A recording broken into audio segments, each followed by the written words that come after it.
চলতি বছরের শুরু থেকে সীমান্তে অবৈধভাবে পুশিন নিয়ে উত্তেজনা থাকলেও কৌশলগত পদক্ষেপের কারণে তা জিরো টলারেন্সে নেমে এসেছে।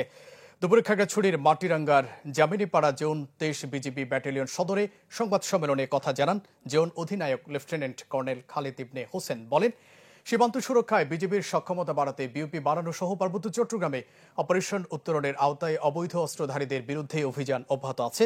গেল ৯ মাসে ১৯,৫৫,০০,০০০ টাকার বিভিন্ন প্রকার চোরাচালান জব্দ ও ২৭ জনকে আইনের আওতায় আনা হয়েছে বলেও জানান তিনি।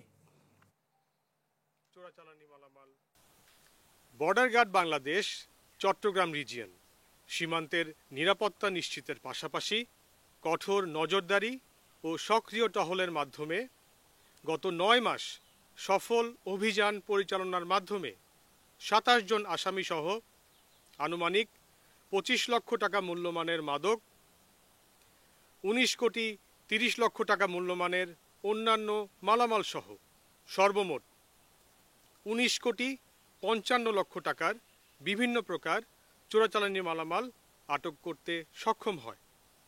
এর মধ্যে ২৯,৬০০ ঘনফুট বিভিন্ন প্রকার কাঠ, ১,৮৩০ কেজি চিনি, ১৫,৩০০ কেজি রসুন, বিপুল পরিমাণ ঔষধ, ভারতীয় পোশাক, সিগারেট এবং আতশবাজি উল্লেখযোগ্য।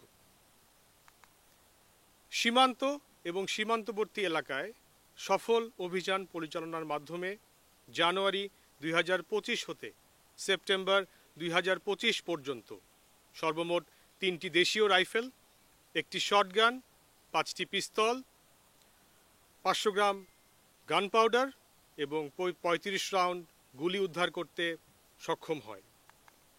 এছাড়াও নতুন বিওপি স্থাপন, সীমান্তে গোয়েন্দা তৎপরতা বৃদ্ধি, নতুন নতুন টহল কৌশল অবলম্বন ইত্যাদির মাধ্যমে বিজিবির সক্ষমতা বৃদ্ধি এবং নিরাপত্তা ব্যবস্থা জোরদার করা হয়েছে।